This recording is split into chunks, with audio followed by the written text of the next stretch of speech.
Nangi punsida nangna lilik akaiba gumna lairabago nangsa miyamna thau sabiroiba nangbu miyamna wai sitokpa gumna sitok phigi ganiba nangna mingsel oirakpa numit aduda miyamna nangbu yengnarakaniba. Hey guys, ngasi so anauba video mapuduna lakjari masiga loina na miyamda nungaiba matang phongdokjageba. Finally aina kuireba masigi nungaiba se miyamda phongdokjage haina ngairakpa adumakpu matamna sangdabana maram oiraga masigi maramda ai video semba ngamjakideba. Finally ngasigi aigi nungaiba se karino haibada masida laijareba. Masi aikoigi Google AdSense pin neba ko. अखोगी YouTube पाइबिरिबा YouTube हांगलिबा मियोइसिंगना खक्तदा मसीगी Mughal मसीगी ममल मसक खंगलमगनिबको मसी फंगननबगी दमक्ता अखोइना क्यामगी मत्तिक होनाजै क्यामगी मत्तिक वाजै हाइबसे अखोगी यामना struggle तौरबा video क्याम सेमलिबा नुमित की struggle तौरिबा मियोइसिंगना खंगबिगनिबको मसी आई मतौ करमना चाही क्यागी मतुंगदा फंगबनो मसीगी Google AdSense pin असे अइना YouTube channel क्या हांगलबा मतुंगदा फंगबनो हाइबसे मसीगी मरम अलोइबदो ओइना video the मियामदा आई लिजरक्केबा मसीगी मरक असिदा मियामदा वारी मचा अमतंग हाना share तौजरक्केबा वारी असि लोइद्रि फावबा फजना ताबिउगा अखोइगी नुपीना नुपा फारगा तुमिनाबा आइगी थामनेलदसु उबिरमलगनिबाको आइना इरिबा वाहै असे मीना वाहै असे ताबददिको हाइबदि याम थिना साथीबगुम खनगनिबा आई मसीगी मरमदा फजना लिजरक्केबा अखोइगी नुपी अमा मागी नुपा असे अखोइगी आर्मी की थबक तौबनिबा हाइबदि अखोइगी इंडियन आर्मी दा थबक तौबनिबा मासे अखोइगी लान ताबना मरम ओरगा को मयुमदा क्या हलक्तबनिबा लान फमदा अदुम को लान सोकनरदुना अदुम लैबनिबा मासे मतम कोइना लान फम अदुदा लैबदगी को लान फम अदुगी हाइबदि को नुंसित नुंसा अदुगे मदुदा तौनरिबा चटनरिबा म्याम सिंगसेना को नुपासे पुंग ओन खरेबा पुंग होंग खरेबा नुपासिना लान असे लोइरबा कांदा मागी नुपीगी मागी मयुमदा लाक्लबा कांदको नुपी असिगा महौसागुमना लोइनाद्रेबा महौसागी मागी नुपादो ओइद्रेबा यामना ओले होंगलेबा नुपी असिदा नुंसीबा उत्पीद्रे नुपी असिगा तोंगान तोंगान तुमिनागनी नुपी असिगी हाइबदि को सैटिस्फैक्शन फंगद्रेबाको मसीना मरम ओइरगा नुपी असे यामना वाजबनिबा मागी नुपासे करीनो करीगिदमक्तनो अहोंगबा लाक्लिबसे मागी नुपासे महौसागुमना ओइजा अहननिंगबा हानादि मागी नुपासे याम थिना माबु नुंसीना लुना चान तौबिरमबनिबको मदु म्यामदो मा पामलकपनिबा मसीना मरम ओइरगको माना अखोगी साधु गुरु अमगी मनाक्तको यामना फावबा साधु गुरु अमगी मनाक्ता चटपनिबा चटलबा कांद्रको माना साधु गुरु अदुदा हाइबनिबा साधु गुरु आई नंगोंदा करीगुंबा अमतंग निजगे करीगुंबा अमतंग हाइजगे आइगी नुपासे मासे लानफमदा सुम लैखिबना मरम ओइरगको मागी हक्चांग असे पुंगोन ओन खरे महौसागुम ओइद्रे होंग खरे अगोना नुंसीबीदे महौसागुमना नुंसीरंबसिंगदो मदु पुंगमांग मांगखरे महौसागी मओंगुम आई मासे ओइहनबा पामे मतौ करमना कमाइन तौरगा मासे ओइहनगनी मसीगिदमक्ता करीगुंबा मंत्र हिदागुंबा लैरगदी साधुगुरुना सेंबीदुना पिबिउ आइगी नुपासे आई महौसागुम माना हाना अगोंदा नुंसीबिरंबदो मदुगी मओंग मतौ अदो पामी हाइदुना ngसागी साधुगुरु असे मसीना हाइरकपनिबा फजना मुन्ना ताबिउबा येंगो मसीगी हिदाग असे मंत्र असे लई अदुमपु नंग खजिक्तंगदि होनाबा तागनी हाइदुना ngसागी नुपी असिना हाइबनिबा साधुगुरुना तौ हाइबदो आई तौजगे आइगी नुपासि मतंग महौसागुमना ओइहनबिउ महौसागुम माना लैरंबगुमना आइगी मिटसेटसिना उबा पामी आई मागा लैबिनाबा पामी हाइबनिबा फरे मदु ओइरगदि नंगोंदा आइना हाइगदो हाइबुको मसिदगी चिंगदा चटलगको अखोइगी कैजाव अमा लैबनी कैजाव अदुदगी मागी नातोनगी सम अहुम खक नंग पूरगा लाक्पा तागनी मसीगी हिदाक मसीगी मंत्र असे सेमबदा कई असिगी मागी नातोनदगी अखोइगी सम अहुम खक मथौ ताई सि हाइबनिबा सि हारबा कांदा ngसाइगी नुपी असे हाइबनिबा कई अदुदुगी मागी नातोनदगी सम बोई मतौ करमना प्रकनी मसी हारगको नुपी असे याम वाजबनिबा अदुमपु नुपी असिना थौना पुथोकलदुनाको माना हाइबनिबा होय आई ngamnanama होनाजगे मसी हारगा ngसाइगी नुपी असे चिंग असिदा चटपनिबा चिंग असिदा चटलगको ngसाइगी कई असे उबदा नुपी असे कीबनिबा कीरबा कांदको नुपी असे मनाक्ता फावबो चंगबा ngamद्रेबा यामना कीना हलकलेबा कई असिना मावन चाबी कीगद्रा हाटपी कीगद्रा हाइबदगीको अमुक मथंगी नुमित्ता मासे चटपनिबा चटपासिदा मसिदासुको कई सिगी मनाक्ता चंगबा ngamदबनिबा कई असिना खोना तौबदो उबदको मासे कीदुना हलकलेबा Matau asumna mathanggi numittasu asum chatpadago ngasai kai asinako magi manak nakpada mi leibagum khotpagum madum khara khangba ngamlebago duga ngasai nupi asina numit ki chatladuna ngasai kai asigi ko sa yen se pura ga kai asida ko laptakna tawraga thamla pijabani ba ngasai kai asi khanglak leba mangon da sa yen pijari ba se atopa kana nate taibang mioi ba mani haiduna matau asumna tawbadagi ko ngasai nupi ase kai asina haibadi ma si chahage tawdreba ma ubada ko haibadi leidana ko mi hat lagi kholage tawbado maduguma tawdreba kai asiga nupi asina ko kai asida numit ki chatladuna magi sayen chaningai sayen singje pijabana maram oiraga kai asiga maga se yam thina yanareba yamna close oinareba nupi asi kai sigi manakta ka phamla khol ko sayen se pijagani ba mataw asumna close oirakpadagi ngasagi kai asigi manaton dagi mana sam ahum khak puraga laklaga ngasagi sadhuguru aduda pibani ba piraba kanda ngasagi sadhuguru anuduna ko mana phamduna leiriba adugi manakta mai khara thagatlaga leibani ba madudai duda ngasagi sam ahum do da kai gi naton dagi nupi aduna purakhiba sam ahum do sadhuguru duda sinaraba kana sadhuguru aduna madui do mai aduda thadokibani ba thadok kana ngasagi nupi ado yam thina saurak leba mana haibani ba karino sadhuguru na tawbiri sebu masigi samahum se phangna namagi damakta aina kyam ta wajagi numit ki chatlaga kai asigi manakta mana yana nama haiduna sayen pijara duna maga nakna nama kyam thina hona jaraba kanda yam thina hona jaraba kanda maga nakna raba kanda mana ise masak khanglaba kanda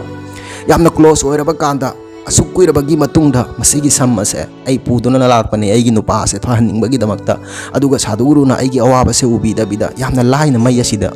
thadokhiba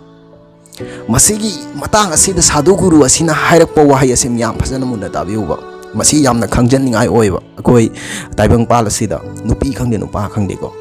ngasai sadhuguru asina hairakpani ba yengu ngasai kai yam thina sathigraba kai sayen ubaya daba taibang mi ubaya daba chiklage halage tawduna leiba kai ado maduna nang masak khangba nate adumakpu nangna numit ki chatladuna magi manakta mabu themladuna mana yana na haiduna sayen pijaraduna aduk sathigraba aikhogi kai ado madu phawba nang maga manak naksan bangammi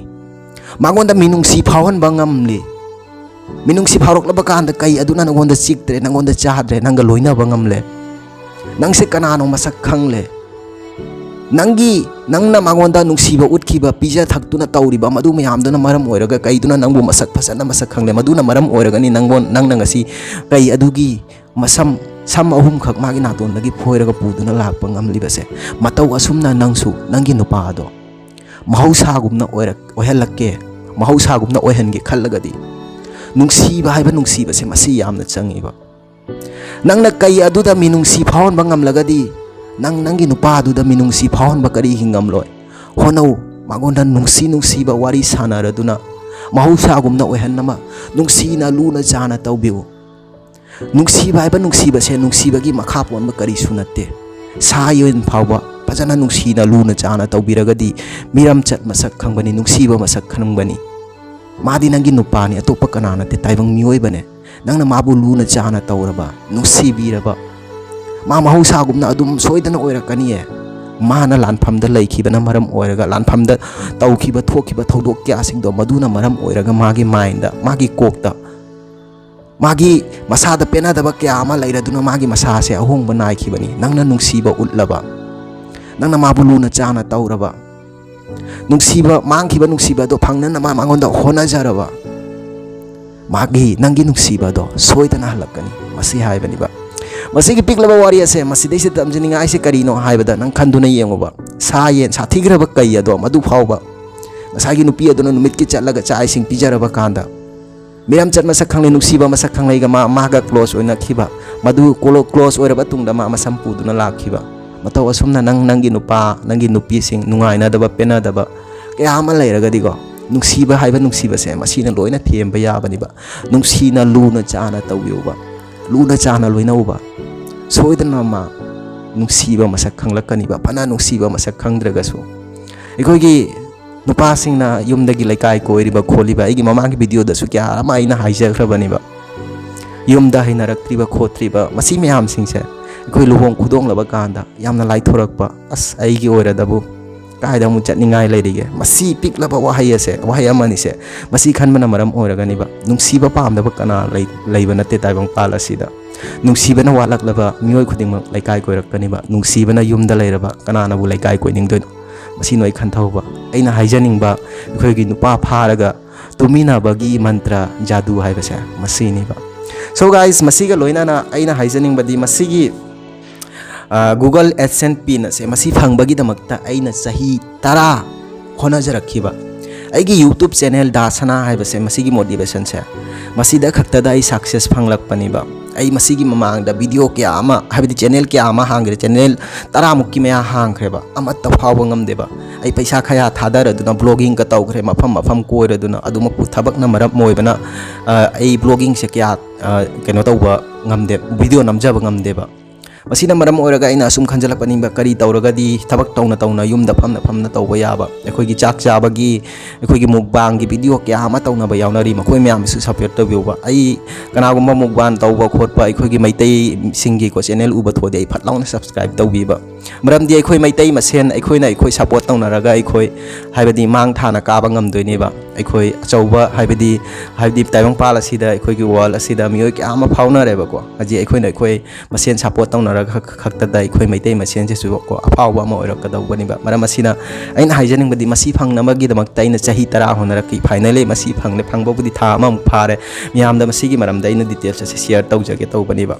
अखोइ YouTuber अमागिदमक्तदी मसी से याम थीना मरु ओइबा मसीनाबु लाक्लबा नंगी अवामन नंगना वाखिबा होनाखिबा मियामसिंगदो मदुगी अपेनबा मथमोइदा फंगलगनिबा मियोय खुदिंगमक मसी फंगनमगिदमक्ता याम थीना होनाजरिबा मसी फंगलगतसु को नंग लाइथोकपा यादे होनाबा ma'am चंगेबा अखोइगी YouTuber अमा ओइगे हायरगदी अहामदा 1000 subscriber 1000 subscriber से फंगबगिदमक्ता याम कन होनाजरगनी अदुगो 1000 से कंप्लीट ओइरा बतुंगदा अखोइगी 4000 वॉच टाइम आवर्स हाइना लेगनिबा 4000 वॉच टाइम आवर्स से मसी मु अखोइ 1000 सब्सक्राइबर गी मतुंगदा मसी कंप्लीट ओइनमगिदम कन होनाजदोइनेबको यूट्यूब अमा हांगलबा कांदा चाही 2-3 मुक चंग यावी मसी फंगनमगिदमक्ता 4000 वॉच टाइम असे कंप्लीट ओरबा मतुंगदा को नंगी चैनल अदो अमु हाइबदी मोनेटाइजेशन तौबगी अप्लाई तौबा तागनिबा अप्लाई तौबा मतमदा को कॉपीराइट चाबा अदुदगी नंगी थंबनेल मोंग चादबना रिजेक्शन चटपा हाइबदी मोनेटाइजेशन एक्सेप्ट तौरक्तबा क्या अमसु यावीबा मरम असिना नखोइ यूट्यूब गुंबा हांगबीबा थोगलगदी को नखोइगी चैनल दोना हाइबदी 1000 सब्सक्राइबर अदुगा अखोइगी 4000 वॉच टाइम आवर्स कंप्लीट ओरबा मतुंगदा नखोइना मोनेटाइजेशन की अप्लाई तौगे खल्लगदी को अप्लाई तौद्रिङाइदा नखोइगी थंबनेल सिंग यामना चेक्शन येंगु नखोइना हाइबदी डिस्क्रिप्शन दा इरिबा वाहि सिंगदो याम थीना चेक्शन येंगनिङाइ मथौ ताइ अदुगा अखोइगी वीडियो दा अखोइगी ई नुंग उबा खोटपा मसी क्या अमसे मसीना अखोइगी नंगी फना हाइबदी सब्सक्राइबर यामगसु नंगी मोनेटाइजेशन रिजेक्ट तौरकनी अमुक रिजेक्ट तौखरबा था 3-4 ngaइबा मथौ तागनी अदुगा नखोइना नखोइगी वीडियो दा अखोइगी बैकग्राउंड म्यूजिक हापीरेबा खोटपीरेबा सिंगदो याम थीना चेक्शन व्यू मरमदी मदुइदो कॉपी मदुदैदो कॉपीराइट चाबसु क्या अमा यावरकनी अखोइगी कॉपीराइट यामना चारबा नंगी चैनल अदो मोनेटाइजेशन ओरय मोनेटाइजेशन मसी ओरबा कांदसु को अखोइगी यूट्यूब कांगुना एक्सेप्ट तौरबा कांदसु को अमुक मसी अप्लाई तौबा तागनिबा मसी अप्लाई सिसु मतौ क्रमना तौगनी हाइबदा नंगी अकाउंट $10 यावरबा मतुंगदा मसीगी एक्सेस फंगनिबा $10 यावरबा मतुंगदा नंग $10 अदो ताननमगी दमक्तसु याम तन थीना होनाबा तागनिबा अदुगा $10 तो फंगलबा मतुंगदा नंगी मसीगी अप्लाई तौबगी ऑप्शन लानी मसी अप्लाई तौबदसु अखोइगी 1 वीक और 2 वीक गुंबा का चंगीबको मसीना मसी अप्लाई तौबसे नंग एनीवेयर एनी लोकेशन दा लैयोबको मदुगी एड्रेस पीरबा कांदा नंग अप्लाई तौबा यागनिबा मरु ओइना अइना हाइजनिंगबदी नखोइगी मोनेटाइजेशन जो ओइरबा कांदा गूगल एडसेंस पिन अप्लाई तौरमदाइदको नखोइगी एड्रेस की मखोइगी फोन नंबर हापनिंगाइगी मफम लैतबनी मरम अदुना नखोइ एड्रेस मेंशन तौबदा नखोइगी फोन नंबर सु अदुम हापीखो मरमदी हेंग लाकपा कांदा मियो अदुना एड्रेस अदुदा नंगी फोन नंबर दो उरबा कांदा नंगी फोन नगोना फोन तरक्तुना हायरकपगी चांस क्या अमा लै नत्रगदी मसीना हनखिबा थोकलगदी अमुक मसी एरी अप्लाई तौनमगी दमक मखल मखल क्या अमा लैबको मरम असिना मसी अखोइ यूट्यूबर अमागी ओइनादिको याम थीना आई हाइदोइबा खंगदे मसी फंगलबा कांदा अवाबा पुनम कावगद्रा कावरब्रा हाइना खल्लिबको फाइनली अइना होनाजबगी ममल मसी दैसिदा लैजरे आई खक्तगी होनाजबा नते आइगी वीडियो सुबु येंगिबिरिबा आइगी सब्सक्राइबर आइगी व्यूअर्स मयामना सपोर्ट तौबिबना मरम ओरगनिबा ngasi अइना मसी फंगलिबसे मसीगी दमक्ता अइना हाइजनिंगबदे आइगी व्यूअर्स आइगी सब्सक्राइबर मयामबु दासनाना इकोक नोंगना खोरमजारी मतम पोमदा सपोर्ट तौबिउ याम थीना हाइजबा सिंगजबा ꯍꯥꯏꯕꯕꯨꯗꯤ ꯅꯠꯆꯗꯦ ꯑꯩꯅ ꯈꯪꯖꯕ ꯈꯔꯗꯣ ꯃꯌꯥꯝꯗ ꯁꯤꯌꯔ ꯇꯧꯖꯕꯅꯤ ꯃꯔꯝ ꯑꯁꯤꯅ ꯉꯁꯤꯒꯤ ꯑꯩꯒꯤ ꯚꯤꯗꯤꯑꯣ ꯑꯁꯤ ꯌꯦꯡꯕꯤꯔꯤꯕ ꯃꯌꯥꯝꯗꯁꯨ ꯑꯩꯅ ꯍꯥꯏꯖꯅꯤꯡꯕꯗꯤ ꯚꯤꯗꯤꯑꯣ ꯑꯁꯤ ꯁꯦꯝꯕꯒꯤꯗꯃꯛꯇꯁꯨ ꯃꯇꯝ ꯌꯥꯝꯅ ꯆꯪꯏ ꯋꯥꯔꯤ ꯑꯁꯤ ꯏꯕꯗ ꯈꯣꯠꯄꯗ ꯃꯌꯥꯝꯅ ꯄꯥꯝꯕꯤꯅꯕ ꯍꯥꯏꯗꯨꯅ ꯄꯥꯝꯕꯤꯗꯕ ꯀꯌꯥ ꯑꯃꯅ ꯕꯦꯗ ꯀꯃꯦꯟ ꯄꯤꯕꯤꯔꯛꯄꯁꯨ ꯌꯥꯎꯏ ꯍꯣꯏ ꯆꯥꯝꯃꯗ ꯑꯃ ꯑꯅꯤꯗꯤ ꯑꯗꯨꯝ ꯌꯥꯎꯕꯤꯔꯛꯀꯅꯤ ꯑꯩ ꯈꯪꯉꯤ ꯑꯗꯣ ꯄꯤꯕꯤꯔꯛꯂꯤꯕ ꯃꯌꯥꯝꯗꯁꯨ ꯑꯩꯅ ꯍꯥꯏꯖꯅꯤꯡꯕꯗꯤ ꯕꯦꯗ ꯀꯃꯦꯟ ꯑꯗꯣ ꯑꯩꯒꯤ ꯑꯣꯏꯅꯕꯨꯗꯤ ꯀꯔꯤꯁꯨ ꯀꯥꯏꯗꯦ ꯑꯗꯣ ꯅꯈꯣꯏꯅ ꯏꯔꯤꯕ ꯃꯇꯥꯡ ꯑꯗꯨꯗ ꯅꯈꯣꯏꯒꯤ ꯊꯃꯣꯏꯗ ꯀꯔꯤ ꯐꯥꯎꯏ ꯍꯥꯏꯕꯗꯨ ꯅꯈꯣꯏ ꯐꯖꯅ ꯑꯃꯨꯛꯇꯪ ꯈꯟꯕꯤꯌꯨꯕꯀꯣ ꯑꯗꯨꯒ ꯚꯤꯗꯤꯑꯣ ꯑꯁꯤꯗ ꯅꯈꯣꯏꯅ ꯌꯦꯡꯅꯤꯡꯗꯕ ꯊꯣꯛꯂꯒꯁꯨ ꯁ꯭ꯀꯤꯞ ꯇꯧꯕꯤꯕꯗ ꯀꯔꯤꯁꯨ ꯀꯥꯏꯗꯕ꯭ꯔꯥ ꯍꯥꯏꯅ ꯈꯜꯂꯤ ꯕꯦꯗ ꯀꯃꯦꯟ ꯄꯤꯕꯤꯔꯛꯄꯒꯤ ꯃꯐꯝꯗꯀꯣ ꯌꯦꯡꯕꯤꯅꯤꯡꯕ ꯀꯌꯥ ꯑꯃ ꯂꯩ ꯃꯈꯣꯏꯅ ꯌꯦꯡꯕꯤꯒꯅꯤ ꯑꯔꯣꯏꯕꯗ ꯑꯣꯏꯅ ꯑꯩꯅ ꯃꯌꯥꯝꯗ ꯍꯥꯏꯖꯅꯤꯡꯕꯗꯤ ꯌꯦꯡꯕꯤꯔꯤꯕ ꯃꯌꯥꯝꯅ ꯅꯨꯡꯁꯤꯕꯤꯗꯨꯅ ꯆꯦꯅꯦꯜ ꯑꯁꯤ ꯁꯕꯁꯀ꯭ꯔꯥꯏꯕ ꯇꯧꯕ ꯀꯥꯎꯕꯤꯔꯝꯒꯅꯨ ꯁꯕꯁꯀ꯭ꯔꯥꯏꯕꯀꯤ ꯕꯇꯟ ꯑꯗꯣ ꯅꯈꯣꯏꯒꯤ ꯑꯣꯏꯅꯗꯤ ꯐ꯭ꯔꯤ ꯑꯣꯏꯕꯅꯤ ꯅꯈꯣꯏꯒꯤ ꯁꯕꯁꯀ꯭ꯔꯥꯏꯕ ꯑꯃꯃꯝꯅ ꯑꯩꯒꯤ ꯄꯨꯟꯁꯤꯗ ꯑꯍꯣꯡꯕ ꯀꯌꯥ ꯑꯃ ꯄꯨꯕꯤꯔꯛꯀꯅꯤ ꯐꯥꯏꯅꯦꯜꯂꯤ ꯃꯁꯤꯒꯤ ꯒꯨꯒꯜ ꯑꯦꯗꯁꯦꯟꯁ ꯄꯤꯟ ꯑꯁꯦ ꯃꯁꯤ ꯑꯩꯉꯣꯟꯗ ꯀ꯭ꯔꯦꯗꯤꯠ ꯆꯠꯄ ꯅꯠꯇꯦ ꯑꯩꯒꯤ ꯚ꯭ꯌꯨꯋꯔꯁ ꯑꯩꯒꯤ ꯁꯕꯁꯀ꯭ꯔꯥꯏꯕꯔ ꯃꯌꯥꯝꯗ ꯀ꯭ꯔꯦꯗꯤꯠ ꯆꯠꯄꯅꯤ ꯅꯈꯣꯏꯅ ꯁꯞꯄꯣꯔꯠ ꯇꯧꯕꯤꯔꯝꯗ꯭ꯔꯒꯗꯤ ꯉꯁꯤ ꯃꯁꯤ ꯐꯪꯂꯝꯂꯣꯏ ꯍꯥꯏꯅ ꯈꯜꯂꯤ ꯊꯦꯡꯅꯔꯁꯤ ꯑꯩꯒꯤ ꯃꯊꯪꯒꯤ ꯚꯤꯗꯤꯑꯣꯗ ꯃꯇꯝ ꯑꯗꯨ ꯐꯥꯎꯕꯒꯤꯗꯃꯛꯇ ꯀꯥꯏꯅꯔꯁꯤ ꯕꯥꯏ ꯕꯥꯏ